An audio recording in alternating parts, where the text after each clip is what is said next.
We were back on the streets of Monte Carlo for the Monaco Grand Prix this year. It's the track that requires great skill and extreme concentration. It gives us some of the best qualifying laps of the season, but is also crucial to get a good result on race day. It goes without saying that the qualifying definitely impacted the results of this race. Of course, we're talking about the formation lap before this race even started. We see Charles with an issue, meaning he has to go back into the garage. We're waiting to see if it's going to get resolved, but ultimately he ended up having to retire from the race before even getting to the grid. So now, just before we get into the race review, we're testing out a new format here, so be sure to let us know down in the comment section which one you prefer. Is it this style or the previous one? Also, while you're down there, we're going to ask you our question of the video. Do you think the Monaco Grand Prix is overrated or underrated? And so with that, Cass, I'm going to ask you, in the first half of this race, what moments excited you? Although it was incredibly disappointing to see Leclerc out of this race before it even got started, it did excite me that it meant that we could potentially get a different podium than what we were expecting.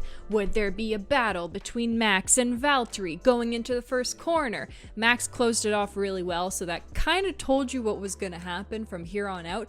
But overall, Monaco's excitement is derived from strategy, and the strategy calls is where the true victor will shine through. I'm always excited on the first lap. Anything can happen, but after the start of this race, we kind of understood where everyone was placed, and that's pretty much where most of our overtaking happened on that opening lap. I don't think anyone was really expecting a significant level of overtaking. I mean, it is Monaco after all, but there's always that little bit of excitement wondering, is someone going to put it into the wall? Is someone going to attempt an overtake that goes wrong? Could we potentially see a safety car? So I think no matter what, even if there's technically nothing happening on the grid, you're still kind of excited thinking of the what could be. One thing that definitely drove my excitement in this race was just how different our starting grid was. You had 5 different teams all up in the top 6 places, and we were really excited to see just who was going to be able to try and make an overtake and hold off their position. Notably, 2 drivers made some pretty good overtakes, although they were towards the back of the field. I'm talking about the likes of Giovinazzi and Mick Schumacher. Even though Mick was starting at the back of the grid, he pulled off an amazing inside dive bomb at the hairpin. It's a shame that he ended up suffering from power unit issues later on in the race, which ultimately cost him in the long run.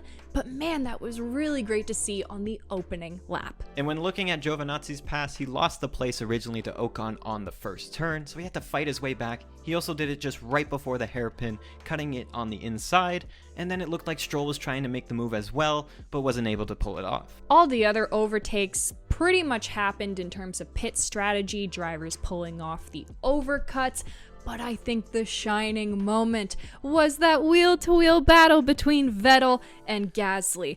Vettel gets a great exit out of the pits, but Gasly's coming up on the inside line. There's only room for one car to go through. Who's it gonna be? You love to see it, except we didn't actually see it in real time, but that's not the issue here. Of course, I assumed that the most dramatic point of this race was going to be the fact that Charles didn't even get to start. But oh my god, were we ever wrong. You had Lewis coming in to try to pull an undercut on Gasly, but undercuts are just really risky in Monaco. They don't tend to work. So that ended up costing Lewis a bunch of places. He was coming on the radio really upset, rightfully so, honestly. It just was not a good strategy call on behalf of the team, but it only got worse from there. We cut over to the pit lane and see Valtteri coming in for his stop, but it's exceptionally long as they try and get that front right tire off. And ultimately, it ends with him having to retire from the race because they could not get that wheel off. That must have been so disappointing for the team, and especially for Valtteri. Honestly, Valtteri did nothing wrong. Obviously, he would not have been able to fix this himself. It's just such a shame because he was in a really good position to end up on the podium. So while everyone else on the grid did their pit stops already, Perez was up in open air, and he made a massive overcut during this time. This only further helped Max as he was able to get out into clear air, and it finally allowed them to play the team game and maximize points. So with all this pit stop drama and overcuts, this was a lot more action than we expected to see. So these were the points that stood out to us in the first half. In terms of scoring this, Cass, what'd you get? I put my excitement and drama at a 6, which may be a little bit high, but it is because we're not used to seeing that much actually happen at Monaco, so this felt like a nice surprise.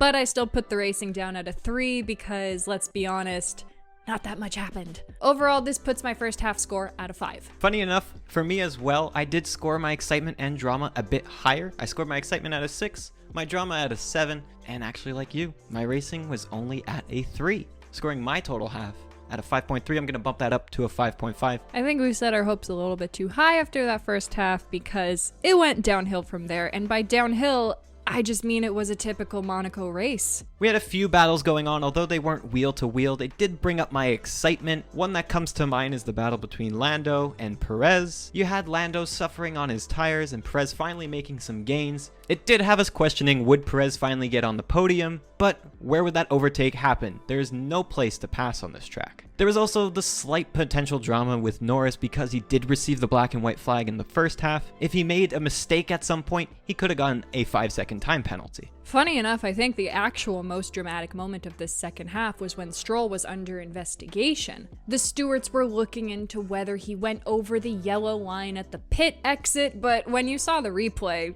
he was fine. He was within the margin. It quickly got dismissed and we were back to regular racing. And it was a pleasant surprise for Aston Martin with a double points finish. The only other small element that comes to mind in the second half was the battle between Giovinazzi and Esteban Ocon. But ultimately Giovinazzi rounded off our top 10, which gave Alfa Romeo their first point of the season. So now when it comes to scoring that second half, what'd you think, Cass? Unsurprisingly, my scores were a bit of a downgrade from the first half. I had my excitement at a 3, my racing at a 2, and the drama at a 3 as well. There just wasn't all that much going on in comparison to the first half. I think I've laid out my points already, but overall, it brings my score for the second half at a 2.5. The same for me. I did end up scoring my second half slightly lower than the first. I scored my excitement at a 4. I was still interested in the battle between Perez and Lando. I scored the driving the same at a 3 in the second half, and my drama also at a 3. So when you combine those scores together, it comes out to a 3.3. I'm going to bump it up to a 3.5.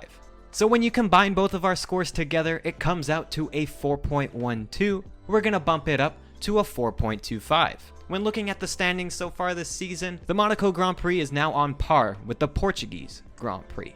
It was one of those races where we came in understanding that the racing wasn't going to be all that much. However, with the pit stop carnage, I was still pleasantly surprised. Don't get me wrong, I think this was a great race for Monaco, but ultimately with our scoring system, we have to evaluate it across the board. So although this was a fantastic race for Monaco given the circumstances, it just pales in comparison to some of the other races we've had so far. So that concludes round 5 of the World Championship in 2021. Red Bull have now taken the lead of both the Constructors' Championship and Max has taken the lead of the Drivers' Championship. It makes it so much more exciting when these two teams can steal wins back and forth from each other.